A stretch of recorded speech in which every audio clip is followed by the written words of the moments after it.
Hello, everyone. How's everybody doing? I hope you're doing fine. I'm doing okay today. Don't know about everybody else, but I'm doing okay. Today, I'm going to be talking a little bit about flat earthers, and I'll be talking about something I usually don't talk about. I don't do this anymore, politics, a little bit of politics. It's going to be mostly physics, but I'm going to be talking about um, conspiracies. But conspiracies as they relate to science, physics, right? And I'd like to start by stating what this site is about. I've got some people there who claim, put some comments, and they said that they've been following me for some time, but they don't seem to know what this site is about. So I think we should start there so that I don't waste your time, right? I mean, hopefully you're in the right place. Okay, so let's start. Let's start with what this site is about. This site is about this. If I can get it up there. There it goes. Uh, we define science as rational explanations. Okay? Science is divided into two parts, philosophy and physics. Philosophy deals with concepts, physics deals with objects. Philosophy seeks reasons and purpose, that's what it tries to explain. And physics tries to explain causes and mechanisms. And then to your right, you'll see the foundations of physics. We start with the golden principle. Physics requires an object. You cannot do physics without an object. People like to do physics without objects. They move, they transfer energy, they vibrate fields, they wave the wave, and those are unacceptable as objects in physics. That's okay in religion. It's in the religion of mathematical physics specifically. They're not good in physics. And so we define those terms there. Those form the foundations, the cornerstones of physics. Something is that which has shape, and nothing is that which doesn't have shape. Okay? And then the other important word there is exist. Physics is the science of existence. Physics only studies that which exists. Okay? Now, why am I mentioning all this to start out with? Well, again, they put a couple comments. Shows that these people don't understand what this site is about. So I don't want to waste their time, so it's better to state this up front. Here's the first comment that I received. One of them, says, I've been following you for the past 2.5 years, and lately you've really backpedaled. Okay? You don't even know if gravity exists, yet you are invoking it to explain your idea of the universe. Now, how's that for a comment? And someone answered it. I'm surprised you are familiar with Bill and you're using statements like know if gravity exists in terms like prove. He beat me to it. Whoever it is, smart guy, yeah. Apparently he knows what this site is about. The other guy doesn't. So I don't know how he could follow me for 2.5 years and not know that we don't use the word know, you don't use the word prove.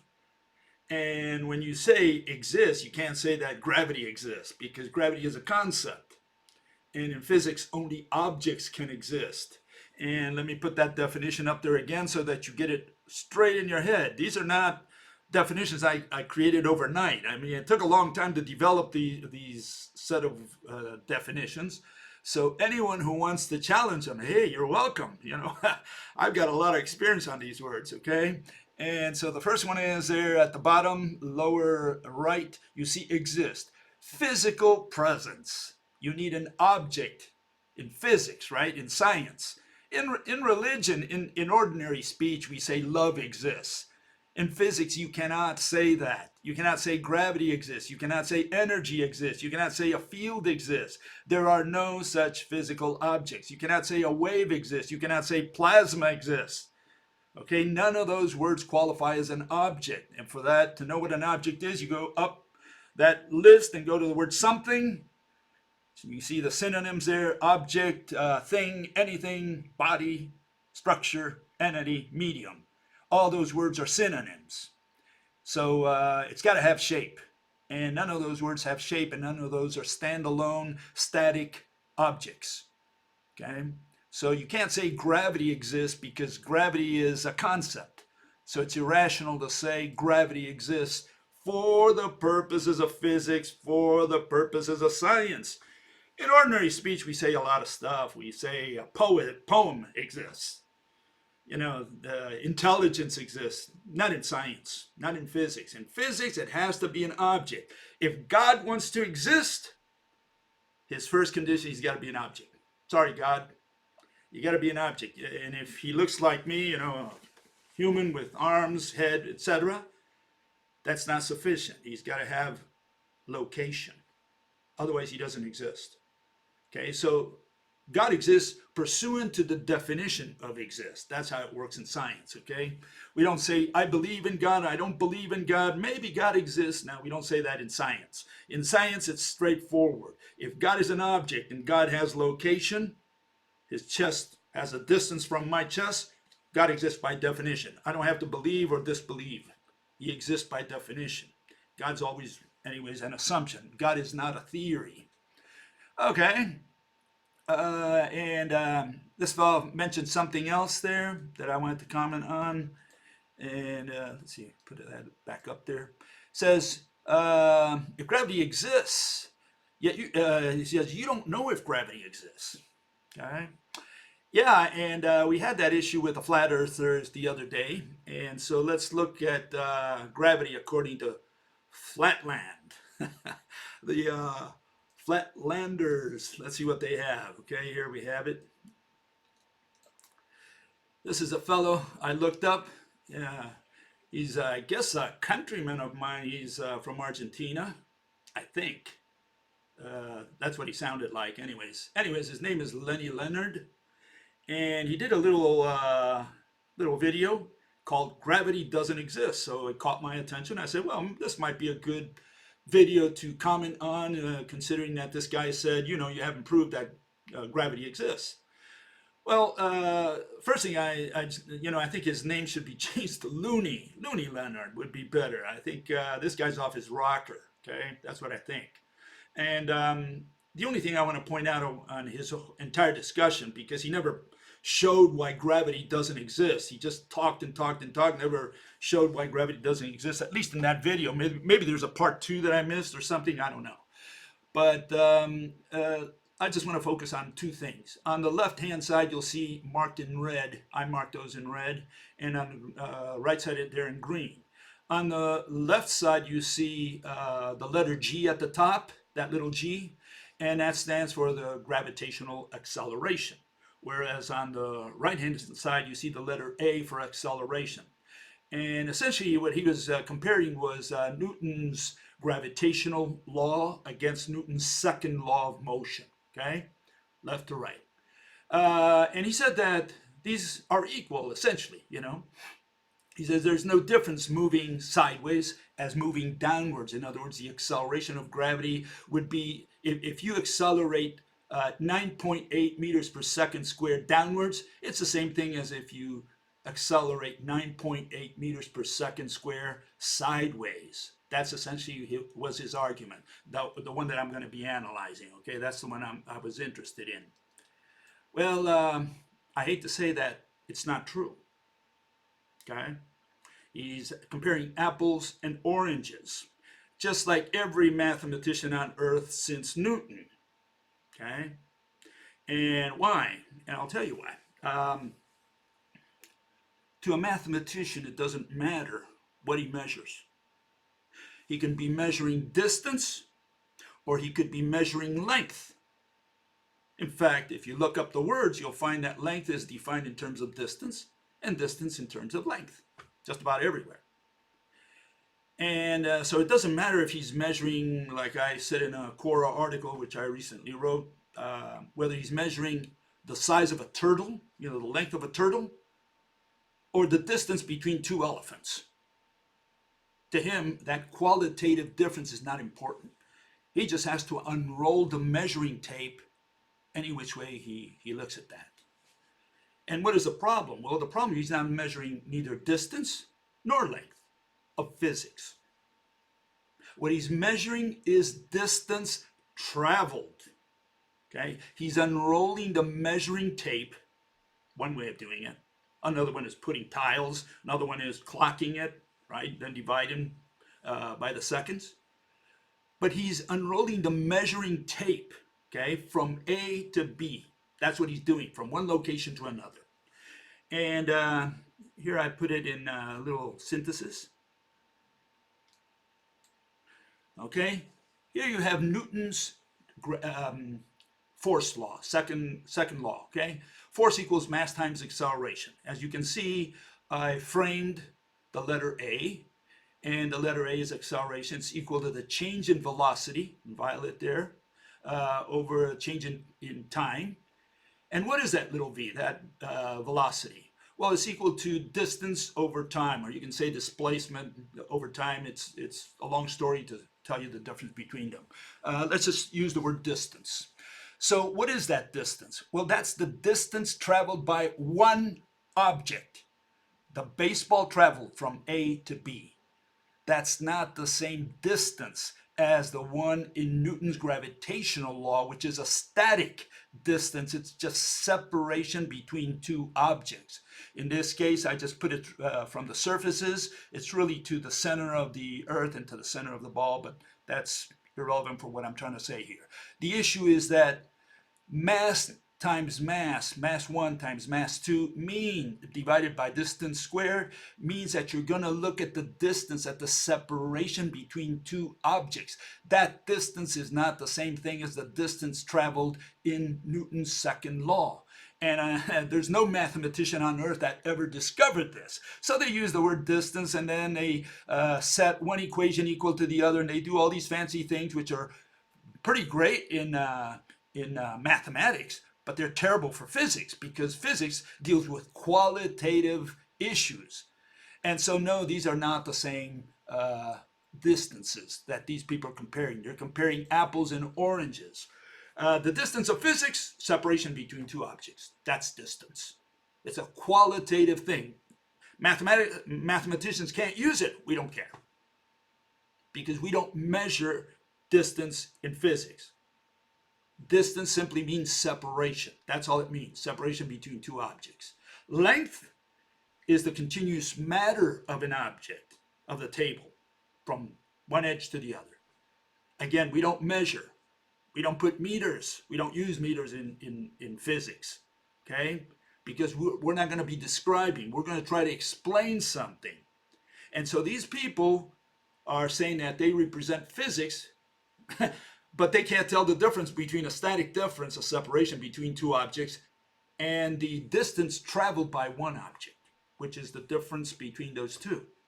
And that takes us to the principle of equivalence, analyzed by Einstein. I'm not going to get into that right now. I did in a past video, if you look it up, you'll find it somewhere. I did the principle of equivalence, so you can look that up. Anyways, why is that important? Well, see, here we have the version of the rope model. And what am I saying? I'm saying if you have an atom that belongs to an elephant, a hydrogen atom, we're going to just go simple here. And we have an atom that belongs to a balloon, and they have the same distance from the center of mass of the Earth. Those two atoms will fall at the same time. They drift. That's the correct term. They're not really pulled, they drift. Okay, they drift, and as they drift, the ropes that connect every atom on Earth to that atom there that forms the balloon or the elephant, they keep fanning out. So they get wider and wider and wider, and that's where we have the acceleration of gravity. That's the explanation. Do you believe it? I don't care if you believe it. Here I'm trying to get you to understand what I'm proposing. Okay, let's get that straight. And yeah, then you can see our dear friend, I can't remember his name now, astronaut that went up there, and he performed the experiment with a feather and a hammer. For those of you who believe that astronauts did get to the moon. Okay, and he performed the experiment to confirm Galileo's theory that two objects should fall at the same time, and the rope model explains that perfectly well with objects, with a rope, okay, with the ropes. So yeah, no problem with what the astronaut did on the moon. As you can see, my Earth also was curved. I'll put that up again. Sorry, flat earthers, but my Earth is curved. Okay, sorry about that. Sorry if it offends you. Okay, okay, well, okay.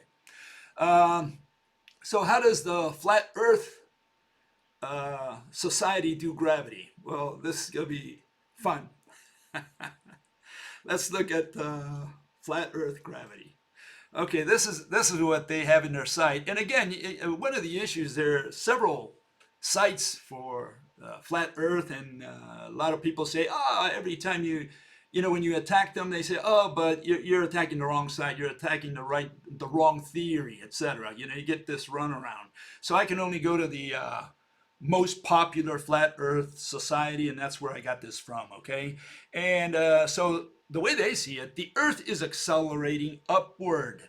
So it's not that Newton's apple fell from the tree on his head. It's that the entire Earth came up to meet the apple. Okay, that's the way they see it. And they say celestial bodies are all accelerating upward.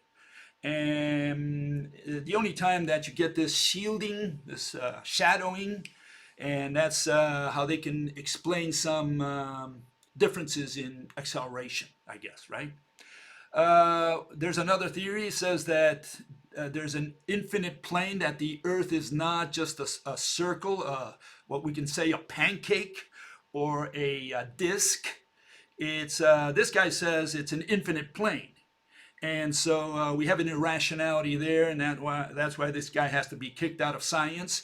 We don't use the word infinite in science. Only deranged individuals use the word infinite. And if it's a plane and it's infinite, it cuts what in half? What's underneath it? Turtles? I mean, what's above it? This infinite plane simply is a way to elude the questions that are sure to follow. And if he's talking about a plane, he's talking about something that has no thickness whatsoever. That's what a plane is. So he's saying, and he's looking at it sideways, right? Because that's how he's imagining this. He's saying it's infinite and it has no thickness. So what is Mount Everest? Doesn't it stick out of the ground? So what is that infinite plane? What is that nonsense? Anyways, the general idea, or the most popular idea among the flat earthers, is that the Earth moves upwards. It's pushed upwards. And so how is that happening? What's triggering that? And they say dark energy. Now, I wonder where they got that term. I wonder, I thought I heard that somewhere before. I thought it came from general relativity. Anyways, they say the model proposes that the disk of our Earth, our disk, is lifted by dark energy, an unknown form of energy, Okay? That's what these people are proposing. They're saying it's energy, dark energy. Dark, I guess, because we can't see it, we can't prove it, I guess. These people talk about proof, and then they say it's dark. It's so dark we can't see it. Why does everything have to be so dark and so heavy? Anyways, we'll let Mr. Richard Feynman answer that question. He was a Nobel Prize of 1965, and here he is. He says, it is important to realize that in physics today, we have no knowledge of what energy is. And then we have the Wikipedia definition. It says, energy is the quantitative property, blah, blah, blah, blah, blah. A property? An attribute? Is that what energy is? And that's an attribute, a concept is pushing the Earth upwards, a dark concept. And all the others say the same thing. Energy is the capacity, energy is the ability. And you can look up other dictionaries, you'll find similar definitions. Energy is not a physical object. You cannot say the energy, whatever, pushes the Earth up.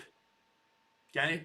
Energy is not a physical object. Therefore, what happens? These people don't have a hypothesis. They don't have an assumption. They cannot tell you what is pushing the Earth upwards. Therefore, they have no theory until they can get the assumptions right, they can't even begin to tell us their theory. We don't want to hear it. Don't tell me the earth is going up. Don't tell me the earth is going down. Tell me what physical objects are going to be involved in your movie. You got to make a movie of your theory. And that's what I did. Since they don't do it, I guess I had to do it. So here it goes. Give me a second here. So push this back up. Here it is, okay? This is their version, okay? They say that the flat earth is being pushed up. And before I push it up, I want you to notice that there's a white ring around the earth. Okay, that's going to come in handy a little later when I talk about, a couple of other things. But that ring, that white ring, that's supposed to be ice. Okay, so think of it as ice, frozen ice. So the earth is bordered or fenced in, right, by a chunk of ice that goes all around. I guess that's Antarctica. In their minds. Okay, so here goes, okay? Keep a close eye, here we go. We're gonna lift the earth, and we have dark matter pushing it up underneath the earth, okay? And this is the best vision I have, a bunch of particles. I don't know what else they mean by dark matter, but I had to illustrate it somehow. So since they don't do it, this is the way I did it, okay? So we have all this dark matter, whatever it is, dark energy, whatever it is, pushing the earth upwards. And you got to think of this as remember, the sun is rolling around the flat disk as well as the moon. This is what's happening with the sun and the moon, okay? On top of that, okay? This is their version, okay? They say that the sun rolls around the perimeter of the earth, so does the moon, okay? So there it is. So this whole thing is moving upwards, okay? You got to think of it as the whole thing moving upwards. I should have maybe illustrated that, but I guess you get the idea anyways. What's happening is the earth is being pushed up by something they call dark energy, which is not a something.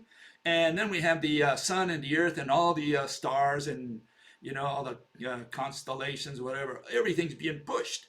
And, one of the issues is, why is it all being pushed upwards? Why is it going up? Why does it go down? Why does it go sideways? Why is it preferentially going up? And it's not only the earth, because the sun has to roll around the earth while the earth is going up, remember? So the sun is going up. And by the way, the sizes of the sun and the moon, just like they say the sun is as small as the moon. Okay, so unbelievable. 21st century, okay. Let's move on here. What else do I want to cover here?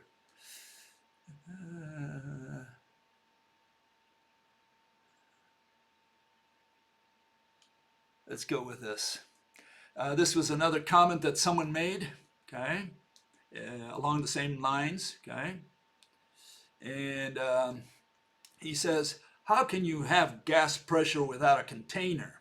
It all comes down to more or less the same thing, because these people have some similar idea. I mean, the flat earth is using particles. They just may not acknowledge it, but everybody out there uses particles. Even the wave theorists use particles, okay? I'm the only guy that doesn't use particles. Everybody else either waves the particles and calls it a wave, or just directly uses particles, either to push, cause pressure, or whatever, but it's all particles. We've only had particles for the last 10,000 years. Starting in the 21st century, we have a new paradigm. That's what this site is about. All atoms in the universe are interconnected, physically interconnected. So now we have a new, something different. Now we have pull for the first time, which is not really pull, it's drifting, but that's a long story. Okay, but anyway, he says, how can you have gas pressure without a container? Sounds like a reasonable question, right?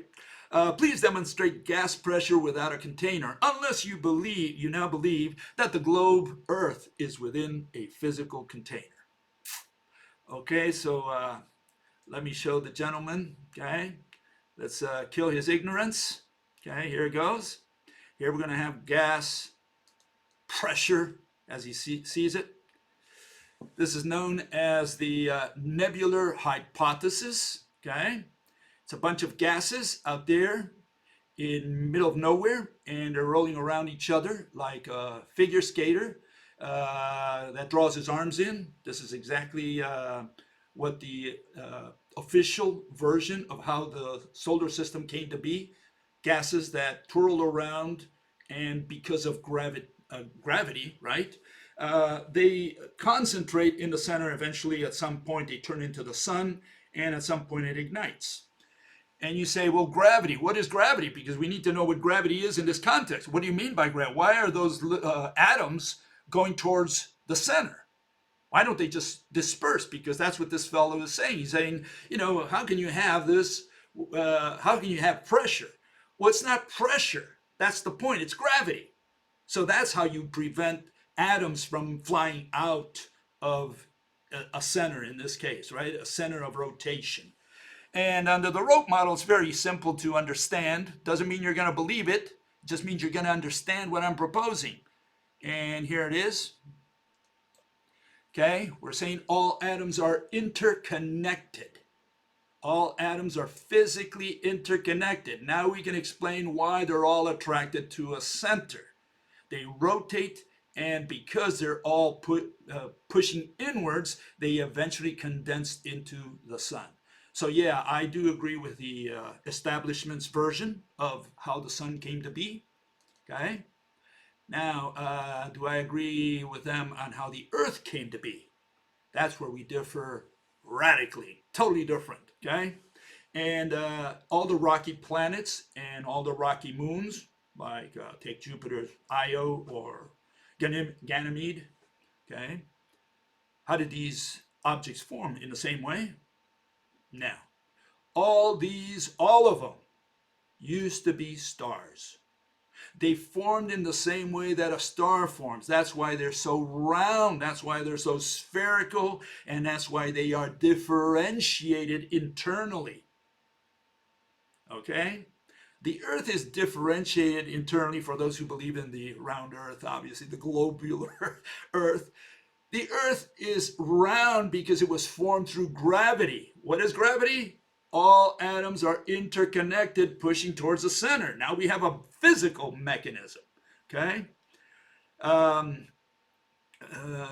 So yeah, they pushed inwards and they formed this roundish, this spherical Earth. Why is the moon round? Because it used to be a star. Why is Ganymede, which is bigger than the moon, by the way, why is it round? Why is it spherical? Because it used to be a star. All these were formed in the same way. Hydrogen compressing, turns into a star, shines for its lifetime, loses its energy, right? As it's called. We treat it differently in the rope model, but we'll use that word because most people can relate to it. Okay, it gives off radiation, right? Eventually explodes and leaves behind a cold, what is known, a remnant, which is eventually known as a black dwarf. A black dwarf is what our planet is. Our planet is a dead star. That's what it is. And if you look at this, the Earth, how it's constructed, it's got metal, iron in the center, some kind of metals, heavy elements in the center. Then you get silicon, and then eventually you get gases like nitrogen and oxygen at the surface. What have I just described? I described a star. That's what it is. And any planet is like that. Mars is also, it's got an iron core, then it's got silicon and other garbage, in other words, lighter elements, and eventually it has an atmosphere of, in the case of Mars, CO2, carbon dioxide. So it goes from heavy to lighter elements. That's the description of a star. Only a star mechanism can form that. Okay, that's in general the theory. It goes into a lot more detail, but that's an overview. Okay, so yeah, planets and stars and even our beloved Earth, we're all roundish, because gravity works through all atoms being physically interconnected, which is not the official version. That's why the flat earthers are attacking a straw man when they say, oh, space-time and so on. Yeah, in a way you are, because there is another paradigm now. Okay, there is another paradigm, and the paradigm is that all atoms are interconnected. Okay, so we rail against, just like the flat earthers, we rail against general relativity and quantum mechanics. We say that's nonsense. Of course it is, but you have to propose something in exchange.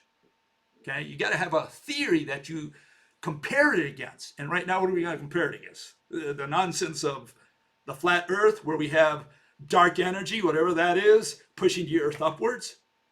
I mean, you got to be kidding me. You really have to be kidding. Okay, let's move on. Here's another question that someone put, also along the same lines. Okay, let's see if we can move on here. If you are talking about the flat Earth society, this shows me that you've never done genuine research at all into the flat Earth realm, you misspell that we do in fact live in. Okay, so we live in a flat Earth, according to that. Okay, we live in a flat Earth.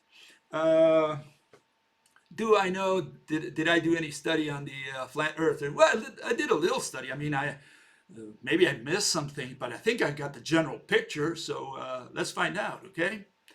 And we start with some famous flat earthers. Okay, here's a couple of them, okay? We got this gentleman, Nathan Thompson. He's apparently one of the guys that most got into this. He was followed by this guy, Matt Boylan. And then we have someone from my own country, from Argentina, this guy, Irulanducci, okay? And this fellow, all these fellows really, what they are is they make pyramids. They're constructing pyramids. That's what they're doing. They're going out there and recruiting. And yeah, when you want to recruit, you don't present science. What you do is present evidence.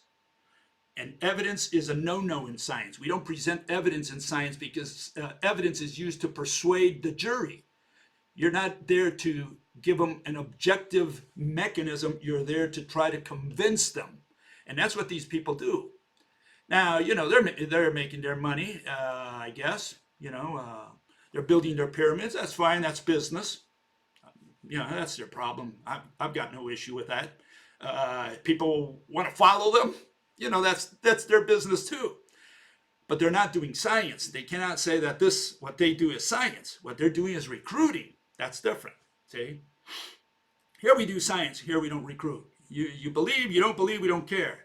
We're here just to make sure you understand what mechanism we're proposing for gravity, for magnetism, for electricity, for the workings of the atom. That's what we do here. And we compare it against the establishment. Whether you believe or not, that's your problem. But see, that's not what these people do. These people are building pyramids. Okay, but what are these people proposing? What do they stand for? Well, let's find out. To see if, you know, I'm even within the ballpark. You know, here are some of the most famous arguments that they've raised, okay? And these are not all their arguments. I just picked out a few just to give you an overview, okay?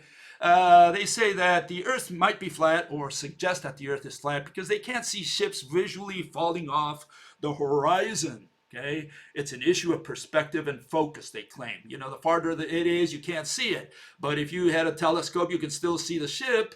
And that means that, well, I thought it was supposed to fall behind the horizon, and I can see it with my binoculars. Okay, that's one issue. When they're on a balloon or an airplane, they can see downwards. They can see still a flat land and a straight horizon. I like that one. Water of rivers doesn't curve downwards, like, you know, the Nile would have to flow uphill to overcome the curvature of the Earth. I like that one. One guy says, several people say, can't feel the motion of the Earth's orbit. In fact, someone raised that issue. And I'm going to tackle that one next, in fact. Says water doesn't fall off the edge of the Earth because there's an ice wall. That ice wall I showed you earlier, serving as a fence or barrier around the edge of the Earth. Someone mentioned, this was this first guy there, Thompson. He said, gravity is nothing more than a theory. Yeah, it's just a theory, you know. I let go of my pen, it falls to the floor. That's just a theory, you know. There is no such thing as gravity. We're still figuring out if it's for real, if it's just a theory, you know. And they claim that moon rocks was it Armstrong, I think it was, took around the Earth. They were just petrified wood. That's the official version of the flat Earth. And I like the one on the right. Satellites are a myth. Why? Because 99% of international data are transmitted through submarine cables for other means. We use high altitude balloons, planes, and drones, towers, antennas, and parabolic reflectors. So now you know how that Morse code is getting to your little cell phone. It's all done by cable. These guys got to be kidding me. 21st century, okay? Yeah.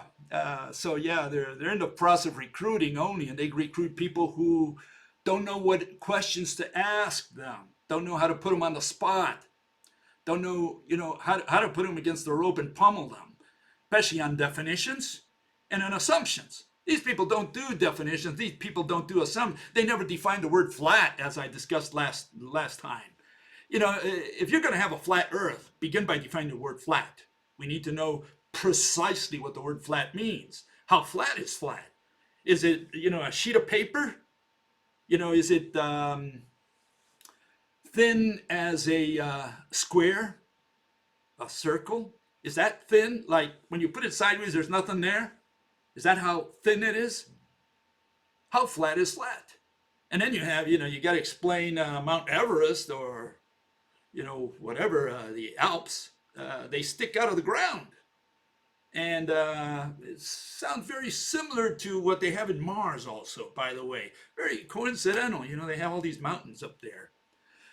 Okay, here's that question that this fellow asked along the same lines that I just mentioned in one of their arguments.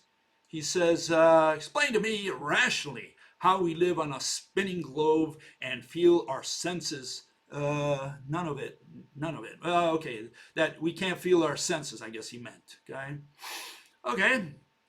Well, again, you got to realize how I'm going to answer the question from the rope model. I'm not going to vouch for gravity, for general relativity. I'm not going to vouch for quantum mechanics or string theory, any other of that nonsense, okay? I'm not going to vouch for the electric universe. I'm not going to vouch for the John Chapel Society, for Ken Wheeler, for Eric Dollard, any of these guys, okay? None of them have anything to do with me, okay? So I'm just going to give you the rope model, how we explain it here, okay? Here it is, okay? Here we go. Okay, this is the model in a nutshell, okay? On the left-hand side, we have the differences between mathematical physics, discrete particles, and the rope model. All atoms are interconnected. They're physically tied to each other. What connects them is a rope, as you can see on the bottom left. Bottom left. There's a rope there, two twined threads. They're DNA-like threads. They're twined around each other. Those threads form the atoms that are going to be pumping up and down. They're going to expand and contract, consistent with quantum jump, and by doing so, they torque the rope. Light, it consists of a torsion along a pair of twined threads. On the right-hand side, we have the summary for gravity. We have that as an object approaches another, since all atoms of one object are connected to all atoms of the other, as they come together, the ropes fan out, and this explains the acceleration of gravity. Okay?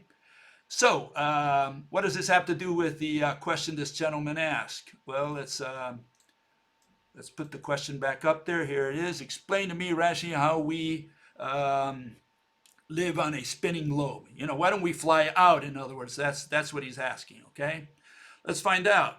If all atoms are connected, okay. Let me put this in the right place. Here's a man standing on Earth, okay? Here's the Earth spinning, right? Why doesn't he get shot out of the Earth? Well, very simple, very, very simple. The man, every atom in his body is connected to every atom on Earth. That's why he doesn't fly out, because we're all tied to the Earth. And you say, well, is that possible? What are you saying, Bill? I don't feel tied to anything. Well, yeah, every atom in your body is connected to every atom on Earth. And you say, well, where'd you get this, Bill? Did you invent this? No. How about if we put some authority, since people believe in authority? We'll put Mr. Richard Muller. He's a professor at Berkeley, and he says, for example, if you have the Earth, there's a big mass here, and you have you with your little mass here. Every atom on Earth is pulling on every atom of you. Now, what part did you not understand? Every atom on Earth is pulling on every atom of you. You're also pulling on it. The amazing thing about gravity is that it goes right through things. Now, how else are you going to simulate that if not that every atom in the Earth is connected to every atom of you? Please explain. And yeah, you can't. And for sure you cannot explain it with a flat Earth model with dark energy pushing on the Earth from the bottom, I guess above the turtles. No. What you have is every atom in your body is connected to everything else. My atoms right now are connected to you right through the walls of my house. Okay? Because the atom that's in the middle of my wall, 10 centimeters inwards, okay, that atom is also pulling on me. And it's pulling right through the others. Now, please explain that. Because, walls attract walls. We know this through the Cavendish experiment that, the torsion balance, they have two weights, they put two more weights, and then that thing moves. What is that? Spirits? And again, the flat earthers, they complain against that. They have their, all these excuses. That's all they are, really. They have to explain that phenomenon.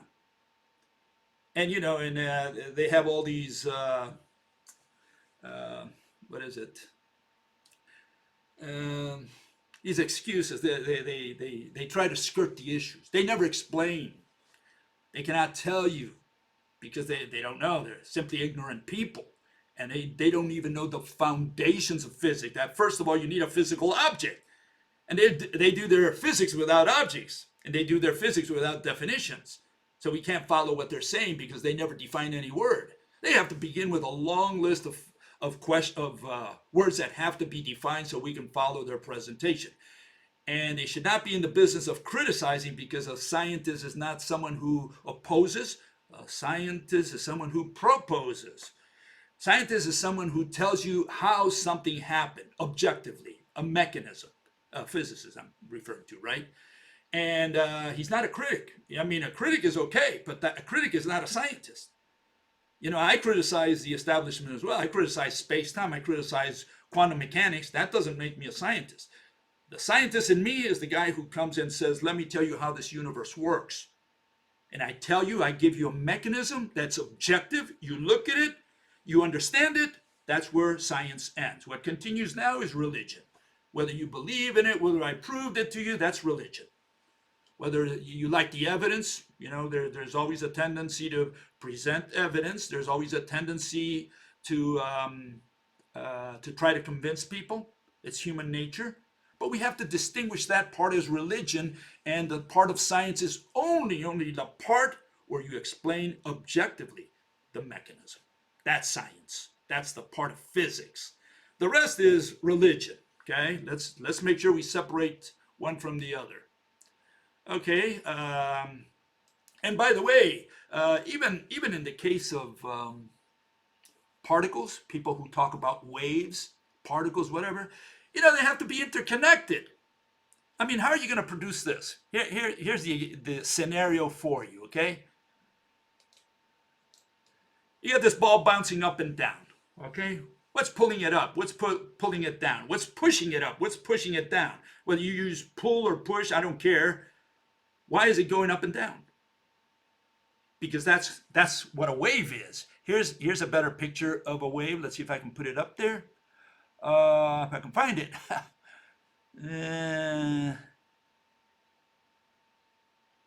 Here it is. Okay, here you have the wave. You have Maxwell's wave atop, which is not a wave, because what you're staring at the top, the blue and yellowish, those are vectors. Those are mathematical vectors. All they have, each one of those arrows just has magnitude and direction. And what the mathematicians have done is turn it into a physical object, or led you to believe that you're staring at a physical object. It is not. That's the weirdest thing that the mathematicians ever invented. The transverse wave. What is that? What is that nonsense? What is that idiocy that Maxwell came up with? That's what Maxwell did, was mathematically describe, and that he did it with an equation. To turn that equation into this ridiculous thing that the mathematicians show there, a bunch of vectors moving across your screen. What is that idiocy? But at the bottom you see particles. And the only way they're going to move up and down like they do is if they're all connected. As you can see, they're all connected. If they're not connected, there's no way you can explain how that particle went up or down. Not rationally, at least. And not in a smooth fashion as a transverse wave is supposed to be moving. Okay? So let's get it straight. Physics is about explaining something rationally. You cannot explain anything rationally in physics, the invisible world, with particles. And if waves are made of particles, well, that's the end of waves as well. There is no physical object called wave. Wave is what particles do, okay? Or a bunch of them do. So yeah, that's the end of particles, and that's the end of waves. We have to start brainstorming something new in the 21st century. We can't continue on with waves and particles and not being able to answer something as simple as how a magnet attracts another. Okay, little magnet there. Okay, hope you see it. You know, that's what we have to explain. And they can't explain something as simple as that. They cannot explain the mechanism, the physical mechanism. They admit, they say, look, we don't understand how any of that works. We can describe it mathematically. Who cares? That's not physics. That's mathematical physics, which they have turned into physics and into science. Okay? Okay. Here's just to show you how the moon goes around the sun. The Earth, I'm sorry.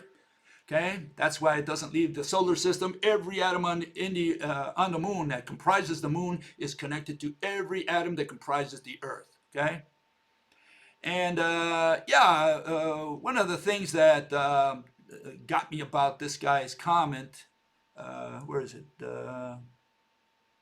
Yeah, it's this one here. Another fellow who put a comment, and he said the following, and this one really got me. Okay. And he said, I love all your work, but you really make me think that you are a possible disinfo-controlled opposition agent against the flat Earth. My God. Here are the conspiracies that these people have. Okay, let's go over that first before I answer that question. Earth surrounded by an ice wall, and they guard it. The flat Earth believes that there's militaries or whoever down there in the Antarctica, all around the Earth, because Antarctica remembers that ring that surrounds the Earth, and it's all guarded by military people and who knows what, and you can't travel to the edge of the Earth because of that. And that same wall of ice is what prevents the water from dribbling out of the Earth. That's why we still have oceans. Okay, we have the Pacific Ocean, all that, because we have this wall of ice protecting us. Okay, and you can't get past that wall of ice because the military won't let you. Then we have the another conspiracy idea here. The spherical Earth was not devised by man, but devised by the devil, as one guy says, to deceive everyone. In Hebrew, nasa means deceive, to deceive. And one translator says, no, who knows, apparently, I don't know, this, I just got it from one translator there, says, no, nasa means to lift, not to deceive, in Hebrew, okay? And this guy, I think this came out of one of these two flat earthers there that I mentioned earlier. People such as Copernicus, Kepler, and Newton, who believed in spherical Earth, belonged to religion. Okay, so these were all religious people essentially, and so they had an agenda. That's essentially the idea. NASA is a fraudulent organization. This is their main point. Okay, that space exploration is a fake. NASA never sent rockets into space. Need to maintain the lie alive to keep the program in place and the funds coming. The deception has to do with this and not with the flat Earth theory. What they're saying is that mission controllers assume that the Earth is spherical. In other words, you're not supposed to think that NASA is really after these guys or doing something to them because they're flat Earthers. No, the fakery, the deception comes that NASA is protecting their interests and doesn't want you to know that they're not really sending rockets into space. And that's where the deception comes in. So any photograph, supposedly photograph of the Earth from the moon or from some satellite or from someplace out there, is not a true picture of the Earth. Aside from the fact that the way I see it, if they take a picture of the Earth and bring it down here, they'll say, "Oh, see, I told you it's flat. See, all I see is a disc." On the photograph, right? You would have to, I guess, film it all around, and they probably would have some counter argument to that as well. Okay. Flat Earth infiltrated by government intel agents and intel agencies. They claim that, like the 9/11, what is it? The 9/11 truthers and all these people, they're always infiltrated, Ku Klux Klan and so on. They're always infiltrated by the government. That's true. And so these people think that flat Earth is not giving all the flat Earth organizations are not giving you the real theory because they've been infiltrated, taken over, and a lot of the disinformers are within the flat Earth society. That's their argument. That's another conspiracy theory they have. And the only one I agree with them a little bit is that the Earth is run by psychopaths and pedophiles. So I might want to agree with them. And so you might ask, well, Bill, are you so naive to believe that there are no conspiracies? Okay, so let's kill that one. Okay, let's make sure people don't confuse me with some government agent, disinformation agent. Let me go over. I do a lot of history. I love history, and unfortunately for me, it's a drug. It's a drug. It goes into my veins. I really stay away from history because every time I grab a history book, I don't stop until I finish it. And I do a lot of history reading. I do a lot of research in history as well. I don't present history on the internet, right? But I do a lot of history. And today is History Day. I'm going to do a little history here, only because it's got to do with this conspiracy theory that these people are raising. And they're accusing me of being a disinformation agent. Yes, I was one time associated with the CIA, with the FBI, with intelligence services like the Savak of Iran and the G2 of Cuba, KGB. Yeah, I was associated. I had some relations with all these organizations. Okay, up front. Does that make me a disinformation agent right now? Well, let me tell you a little story here. This is what I think about some current day today. Contemporary crimes that have been committed and who I think did them. Okay, let's go with some of the international ones first. Okay, here we have some murders. We have a murder of Mrs. Princess Diana, right? I think the people on the right of her over there, I think those were the murders. Here we have Alexander Litvinenko. He was poisoned by, what is it? Some nuclear stuff, okay? And I think the murderer is the guy on the right there. This other fellow, Kim Jong-nam, he was poisoned in a different way. They sprayed something in his face. I think the murderer was the guy on the right there. And on the bottom we have Jamal Khashoggi. He was a newsman. And I think the murderer is the guy on the right. Now, the ones that are marked murderers, I don't think they were the ones who took the gun or the knife or whatever and killed them. No. They hired someone to do it, or they had someone do it for whatever reasons. Maybe they held one of their family members hostage, or maybe they paid them, or maybe the person who did it out of loyalty, right? But that's why it's a conspiracy. It's a conspiracy because it involves at least two people. Okay. Now, does that mean you believe what I just showed you? No, everybody's got his own idea. Everybody's got his own biases. Everybody's got his own idea of, who could have done this and that. Some people believe in this conspiracy, others believe in that conspiracy, right?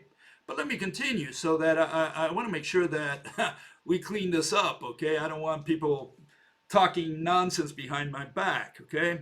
Here's a few conspiracies, okay?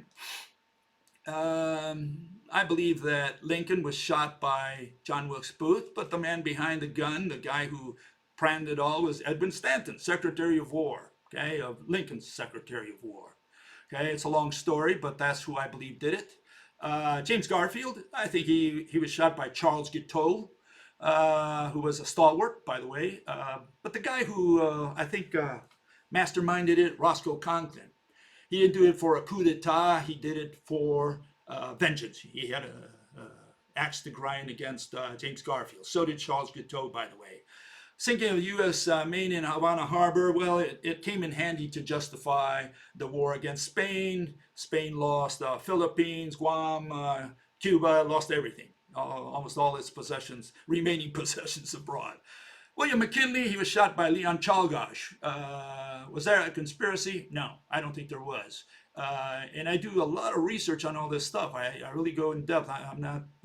It's not like I go lightly over these things. I really take my time in investigating these things. These are my conclusions. You don't have to agree. I'm just telling you what my conclusions are. And I'm saying Leon Czolgosz, he was an anarchist. I think he's one of those few lone gunmen that we had in history, in U.S. history, right? So as you can see, I think these were all conspiracies. So yeah, I do believe in some conspiracies. I don't believe in all of them, but I do believe in some of them. Here's a couple more. I want to make sure that I clean this up, that everybody's aware where I stand. Okay. Sinking of the Lusitania, Germany had warned the United States and the American people to put an ad in the newspaper to make sure nobody took trips on ships that carried weapons and other things to help England. Lusitania it's called RMS because it's a mailing ship, and this mailing ship carried a little more than mail, and so the Germans sunk it with a lot of losses of life. And I don't know if you know, but Wilson ran on a ticket in 1916 saying that he kept us out of war. As soon as he was elected, he put the United States into war.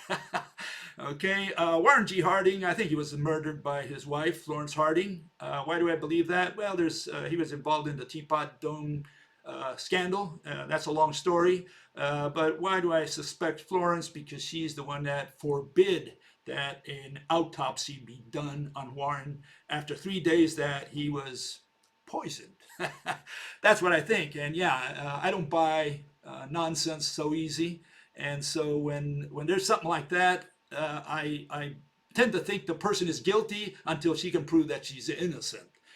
There was no reason not to do an autopsy on Warren G. Harding. Anton Cermak, he was shot down by that fellow, Giuseppe Zangara. And the bullet was apparently intended for FDR. Whether this was the mafia, because this guy is an Italian, remember. Could have been recruited by the mafia. This guy said he tried to shoot FDR. He instead ended up shooting Cernak because a woman moved his arm just when he shot. So he killed the wrong guy, supposedly. Maybe he did want to kill Cernak because the mafia really wanted to get Cermak out of there. So it's very likely that maybe he did kill the right guy. But conspiracy, yeah, maybe, possible. I have no conclusions on that. Pearl Harbor, even to this day, lots of people believe it was planned. In other words, they knew the Japanese were coming and that they were going to attack. They didn't do anything about it because they really wanted to get into the war. Okay, and today it's used as a battle cry. They say, oh, it's like another Pearl Harbor. So yeah, I believe that that's my conclusion, that Pearl Harbor was one of those things that, yeah, come on over, kill our guys so we can get into the war, that kind of thing. And the Japanese, I think it was Tojo, who said, we have awakened a sleeping giant. Okay? And here's a couple more. Here we have the most famous of the last 60 years, maybe, the killing of JFK. His brother, Robert, 5 years later, Martin Luther King also in 68. So those two were killed in 68. And we have also Mrs. Madeline Monroe. And yeah, a lot of stuff is fishy. The car was immediately refurbished. You have the magic bullet. You have the killing of Oswald, and then this saying on camera that look at the guys above, the people who put me into this situation, and so on. So yeah, anyone who believes otherwise, I think he's got a big problem. But anyways, a lot of people have different beliefs, and they have different ideas of how, whether these are conspiracies or not. Some of them simply love their country so much or are unwilling to believe that the government would do such things, and they refuse to believe these things. Okay. Let's see, we can put a couple more here.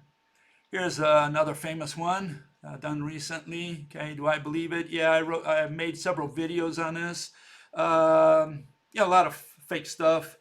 They found a passport. They found bandanas. They found knives. They found C.C. Lyle's driver's license, but they couldn't find, the black boxes. None of the black boxes. Couple that they found, they made sure that the transcripts said what they needed to put a couple of these other guys away, especially Mr. Mohammed at the bottom. Okay.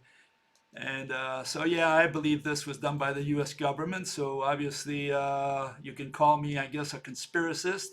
And then the final ones here, we have, I just wrote a paper a short while ago on these two bozos, which I say are U.S. government intelligence operations. Okay, and that's Mr. Assange, who supposedly raped these two girls, one of which was a CIA agent working in Cuba for the Cuban American Foundation. Okay, we have Mr. Snowden, who relies on WikiLeaks.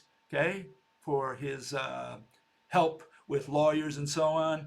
And yes, Rupert Murdoch always gives them the microphone, and so they are able to say anything they want, and people are supposed to believe it. And who are going to believe it? Well, the people who think that these people are for real. Those are, see, what the United States, as far as I'm concerned, has done is put these guys in charge of the opposition. They tell you what to believe today. So, what can we say? Am I a disinformation agent? Well, I don't think I would be saying any of this if, I think most people would label me as a conspiracist. That's the word that's used. And yeah, I have my beliefs. I did my research. I researched quite a bit, these subjects quite a bit, each one of them, and several others, those are my beliefs. And you may believe differently. Fine. But then the question is, if I have these ideas about who did what, about these conspiracies, does this mean that I can translate directly this into science? In other words, are there conspiracies in science, in physics? Okay, let's find out. These are the most popular conspiracies in physics, okay, the ones that you see out there. You have Roswell, that the Martians came and the United States government is holding them and analyzing, maybe mummified them, who knows what. You have the crop circles, done by ETs for sure. Covered that a couple weeks ago, where it showed that it was done by humans, very easily done. Man on the moon, did humans ever go to the moon? That's a favorite one of the flat earthers, especially those, you can see that in the center there. They claim that man never went to the moon. The Tesla guys, Electric Universe, usually, not all of them, but a lot of people believe that, the FBI went through his pockets when he died at the hotel, okay? And went through his stuff to see what invention he had in his pockets. Pyramids, people who look at history and they say, oh, the pyramids were made by, these Martians or whatever that visited us in the past.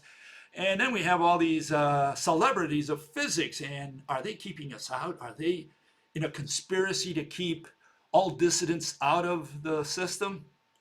Well, I can tell you only, again, I'll give you only my opinion, my version now. You believe what you want. I'm saying that there is no conspiracy, okay? Not in science. These people, are they keeping us out? Are they keeping me out? No, it's the way, this is my version, okay? It's the way the system developed. It's how the system evolved. We start maybe with Newton, just to make it short, 400 years ago. Newton, Huygens, maybe even Galileo, Gassendi, all these people.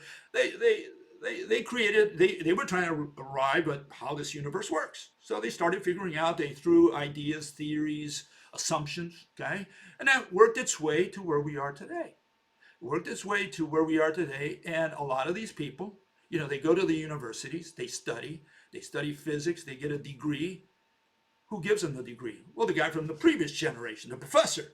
So where did he get it? Well, he got it from his professor, the generation earlier, and so on down the line. So it evolved in this direction. And so I think a lot of these people really believe in what they say. They are on record saying that they don't understand how this universe works. They don't understand how quantum does its thing. How can they possibly understand how quantum does its thing if they're saying, like for the slit experiment, that a particle can be at two places at once? Obviously, they don't understand. That's the explanation they give, but they say, well, yeah, I have to give you some kind of physical interpretation. That's the physical interpretation I give you because that's not important. What's important for us are the equations. We measure, we can describe, we put it in an equation. That's science. And how did Mother Nature do the trick? Oh, we don't know. Particles at two places at once. Mother Nature's so weird. God works in mysterious ways. So, they don't know how this universe works. They don't know how gravity works out there. They say space-time, and they draw the fishnet. And you say, are you really saying that the Earth goes around the fishnet, the gravity well that formed by the mass of the sun weighing down this fishnet? That's an analogy. You're not supposed to take the analogy so seriously, so literally. So what is the explanation? if I don't take it literally, what was the analogy for? And they say, well, this is the equation. The equation says that, this, and this gives us the idea that there's a warpage in space, and that's things roll around warpage. Gravity is geometry. The geometry caused by mass. That's the explanation. What is mass? A concept.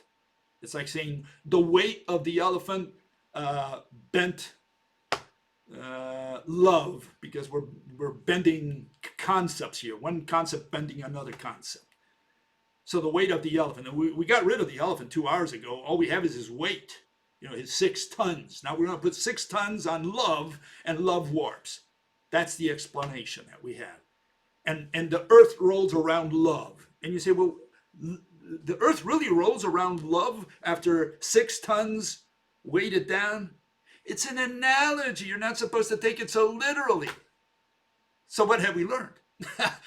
What have we learned about how Mother Nature or Father Universe does his stuff in the cosmos? We haven't learned anything. That's the issue. The issue is that we don't have rational explanations, and these people don't care about having qualitative, physical interpretations. Okay, last one. Just to end it up, here we have the famous conspiracies theorists, the one that I put in my video icon there as the front page. All these people, if you go to their sites, if you go to the Electric Universe, Walt Thornhill's Electric Universe, you go to Nassim's site, him a little less than the others, but still the same. You go to Ken Wheeler or David D. Hilster, all these people, you'll find conspiracy in there. Not that they all harp so heavily on conspiracy, but they all have elements of conspiracies in there, in their bitch against the establishment. Oh, we would be able to do this if it weren't that the establishment is after us, if they wouldn't censor us, okay? So all these people, the flat earthers are the worst ones, probably worst violators. They see conspiracy everywhere. And again, we should not confuse the conspiracies of politics with the conspiracies of so-called physics, Because in physics, we don't care about conspiracies. In physics, you have to explain a mechanism. That's the part of physics. The conspiracy part, that's politics. That's religion. You can say, oh, the government's preventing me from publishing. Okay, fine. Or the physics guild, the mathematical physics guild is preventing me from publishing my paper. Well, again, the way I see it, things evolved in such a way that these people formed the guild. Okay, it's called the Mathematical Physics Guild. Okay, they call it physics, and it has nothing to do with physics, but they form a guild and they control the publishing world.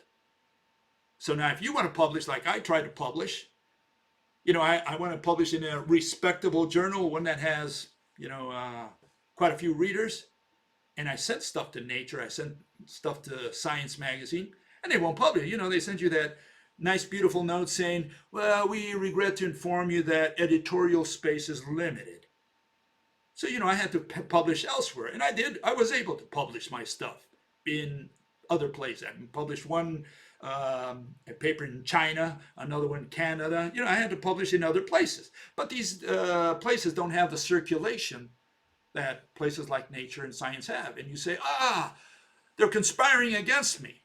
No, it's not that they're conspiring. What it is they built their guild, and what they do is math. What they do is equations. You don't have to take my word for it. Just go in there and look at any paper published today. It's all got equations. You won't see a single picture because they're not explaining a mechanism. They're not giving you a movie where you can see, how things move and what the mechanism is. They don't care about that. They care about equations. They care about measurement. How precise was your measurement? Okay, what equation do you have? What new law? Equation is law. What new law have you discovered of the universe? That's where you get the Nobel Prizes. And if you come in there and say, quantum is irrational, how can you say that a particle can be at two places at once? They'll say, yeah, we know. And that's the answer you get. So is there a conspiracy? No, it's just the way their guild works. And it's a tightly controlled guild, okay? Because of self-interest. You call that a conspiracy? Well, maybe you can call it a conspiracy. I think it's just the way things evolved. The only way to beat that is in parallel, create a new guild that deals with physics. That's one issue. The other one I want to end with, I'm a little over my time, but the other one I want to say is that I love the flat earthers. I'll tell you why. The irony of things. I wish they were successful. I think they're idiots. They're bigger idiots than the establishment. They really are. They're really loonies. But why do I like them? I like them because they're having success. They're having success. Why? Because they're recruiting a lot of ignorant people. This is a grassroots movement, and they're having some level of success. In fact, I think they're having a little more success than some of these other groups like the Electric Universe or John Chappell Society. They're having a little more success than they are. And the way they're doing it is, the way Amway does it or the way Avon does it. You don't go out there to sell product. You go out there to recruit sellers. That's how you do it. So you convince someone, that guy convinces two others, and that guy convinces four others, and you build your pyramid. Okay? That's what they're doing. And it just might work. Just might work. And I would love, above all, if I had a choice, I'd rather have the flat earthers destroy mathematical physics so that all those people who always believed and gawked at space-time, at Big Bang, at dark matter, at particles at two places at once. Can you imagine if that were to fall flat on its face and people were to figure out that, oh, look, the universe is really, the earth is really flat. Look at all these people who believe in the flat earth. Oh, I wish them luck. I really wish them, I wish they would overthrow mathematical physics just to show people like, Brian Greene and Michio Kaku and Neil deGrasse Tyson. I want to see those people destroyed. So if we can get the flat earth to win over them, oh man, I would believe in God again. With that, I'll see you next time, okay? I hope you have a good weekend. Bye-bye.